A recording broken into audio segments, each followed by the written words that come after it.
Hello students, मैं दीपक खुराना आपका स्वागत करता हूं, वेलकम करता हूं हमारे ऑनलाइन प्लेटफॉर्म स्प्रिंटेड लर्निंग में।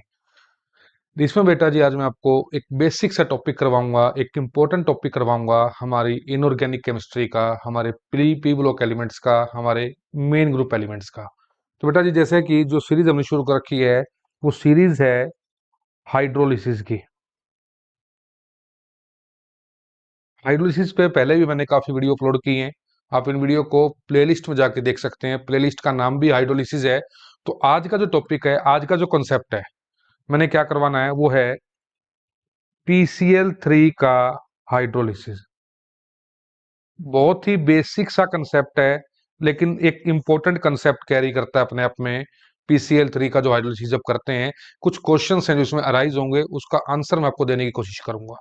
काफी इंटरेस्टिंग टॉपिक है। तो सबसे पहले जो बच्चे फर्स्ट टाइम हमारे चैनल पे आए हैं वो फटाफट वीडियो को लाइक करें, चैनल सब्सक्राइब करें और ज्यादा से ज्यादा बच्चों तक शेयर करें। बेटा जी आपको सिर्फ मैं एक ही बात कहूंगा, जो अब मेरी वीडियो देख रहे हैं, जिन्होंने अब तक वीडियो स्किप नहीं करी है, जिन्होंने वीडियो अब तक रिमूव नहीं करी है, टीम्स को मुझे देख रहे हैं, तो बेटा जी आपको सिर्फ इतनी बात कहूंगा कि आप मेरी वीडियो को कंप्लीट देखें एक बार। नई है, नया कंसेप्ट है, नया चैनल है और नया मेरा एक्सपीरियंस है ऑनलाइन के ऊपर। लेकिन इतना जरूर कहूंगा, जब भी आप जो भी वीडियो मेरी देख रहे हो उसको अगर आप कंप्लीट देखते हो तो एक्चुअल में बता रहा हूँ, कुछ ना कुछ आपको जरूर सीखने को मिलेगा, कुछ ना कुछ आपको जरूर समझ में आएगा। वर्थ है जो भी टाइम आप मेरे पे दे रहे हो, मनी तो लग नहीं रही, फ्री ऑफ कॉस्ट है, तो वर्थ है जो भी आप टाइम लगा रहे हो उसका वर्थ बनेगी, वर्थ है मेरे वीडियो को देखने की, मेरे चैनल को देखने की, मेरे चैनल को सब्सक्राइब करने की।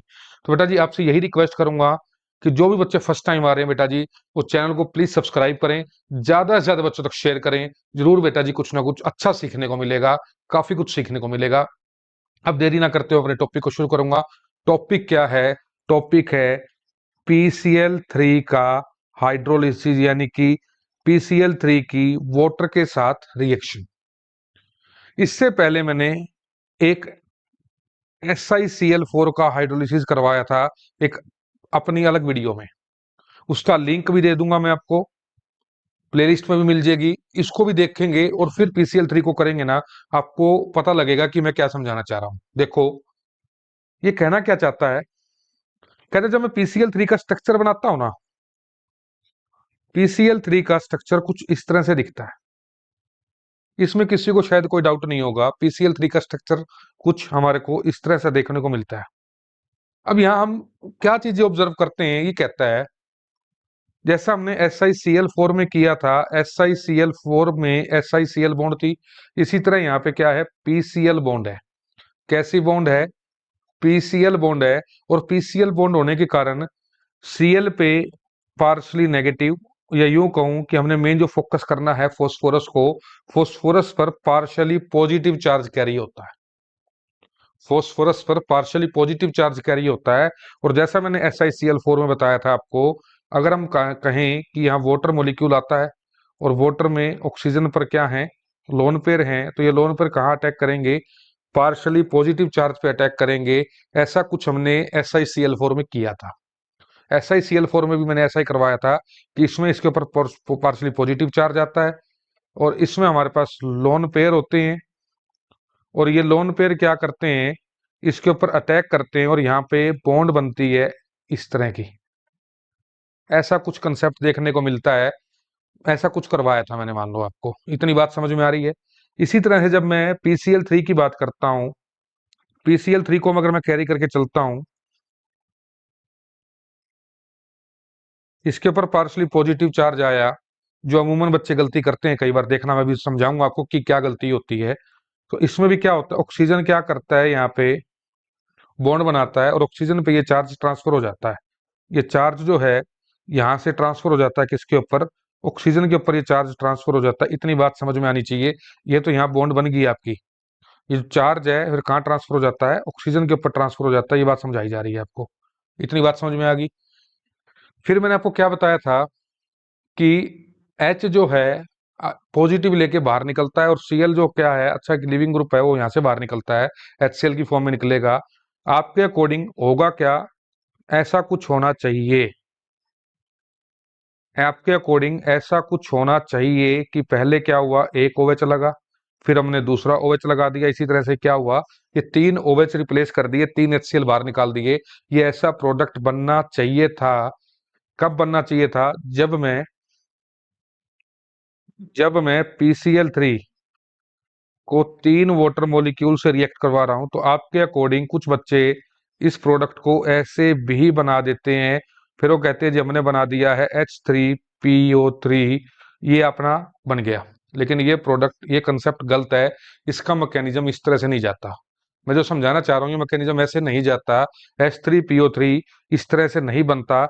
फॉर्मूला चाहे आपको H3PO3 मिलेगा, लेकिन ये स्ट्रक्चर नहीं बनता। इस स्ट्रक्चर में भी क्या कमियां हैं, और जो मैं स्ट्रक्चर बनाऊंगा उसमें क्या, देखो आप मेरी बात सुनो, मैं जो समझा रहा हूँ कंसेप्चुअल चीज समझाऊंगा मैं आपको। एक H3PO3 अब बना, जो गलत है। एक H3PO3 एक्चुअल मैकेनिज्म से बनेगा, जो कि ठीक होगा। अब आप कहोगे बन तो H3PO3 ही रहा है, तो उससे फर्क क्या पड़ गया? फर्क पड़ेगा। इस स्ट्रक्चर को आप ध्यान रख, इस स्ट्रक्चर को ध्यान रखना। एक स्ट्रक्चर में आपका और बनवाऊंगा, आप उसको भी ध्यान रखना। देखो, हमारे पास था, सॉरी, हमारे पास था PCl3, हमारे पास था PCl3, और पी पे अपने ध्यान रखना है। पी पे क्या हो रहा है बेटा जी? पी पे पार्शली पॉजिटिव चार्ज भी आ रहा है, लेकिन पी पे एक चीज और भी है, वेकेंट डी ऑर्बिटल। ये दो चीजें कैरी हो रही हैं कहां पे? सेंट्रल एटम पे। पॉजिटिव चार्ज भी आ रहा है, कोई डाउट नहीं है, लेकिन यहाँ पे वेकेंट पी और डी ऑर्बिटल भी है, वेकेंट डी ऑर्बिटल भी है। तो इससे क्या होगा, देखो, जो स्टेप अभी आपने किया है ना, आपने कहा ये ऑक्सीजन आएगा, मैंने आपकी बात मान ली। आपने कहा कि यहाँ ये चीज बन जाएगी, बिल्कुल ठीक है आपकी बात ये। लेकिन अब आपने क्या देखना है, इसके ऊपर क्या है, एक क्या है इसके ऊपर, वेकेंट डी ऑर्बिटल है, और इसके ऊपर क्या है बेटा जी, एक लोन पेयर है ऑक्सीजन पे। तो ये क्या करेंगे आपस में? आप समझ गए मेरी कहानी में क्या कहना चाह रहा हूँ? यहाँ पे क्या कहानी है, लोन पेयर प्लस में वेकेंट ऑर्बिटल की, लोन पेयर और वेकेंट ऑर्बिटल की कहानी है। तो यहाँ क्या बनेगा? यहाँ बनेगी बेटा जी बैक बॉन्डिंग। यहाँ क्या बनेगी बेटा जी? P π D π कोऑर्डिनेट बॉन्ड बोल दो इसको। ये बनेगी P π D π कोऑर्डिनेट बॉन्ड, क्योंकि इसका p ऑर्बिटल में लोन पेयर है, इसका d ऑर्बिटल खाली है। मेरी बात समझ में आ गई आपको? ये कहता है कि p का d खाली है और इसका लोन पेयर p में है, तो ये आपस में गुलू गुलू करके क्या बना लेंगे? P π D π बॉन्डिंग बना लेंगे। तो ये चीज मैं समझाना चाह रहा हूं, इससे क्या होगा, एक बॉन्ड तो इनके बीच में पहले ही एग्जिस्ट कर रही है, एक बॉन्ड तो पॉजिटिव चार्ज के कारण के बीच में पहले एग्जिस्ट कर रही है। अब ये आपस में गुलू गुलू करके एक बॉन्ड और यहां बना लेंगे, तो इनके बीच में बॉन्ड बन जाएगी, P डबल बॉन्ड O बन जाएगी। ये बात आपको समझाना चाह रहा हूं। अब मेरा कहने का मतलब क्या है कि अब एक बॉन्ड तो यहां बन गई, एक दो Cl अभी यहाँ प्रेजेंट हैं, और एक H ने इसकी यहाँ जगह ले ली। इतनी बात समझ में आ रही है आपको? इतनी बात समझ में आ रही है। अब क्या होगा, मैं इसमें दो वाटर मॉलिक्यूल और डालूंगा, और दो वाटर मॉलिक्यूल अब इस दो Cl को रिप्लेस करेंगे, और यहाँ बन जाएगा ऐसा ही कुछ जो आपको देखने को मिलेगा, H3PO3। अब ये देखो मैं जो समझा रहा हूं, एक हमने स्ट्रक्चर पहले बनाया था, एक स्ट्रक्चर हमने पहले बनाया था। वो स्ट्रक्चर पहले वाला था क्या? वो ये स्ट्रक्चर था जो गलत था, जिसका मैकेनिज्म गलत था। और एक स्ट्रक्चर बेटा जी अब ये है।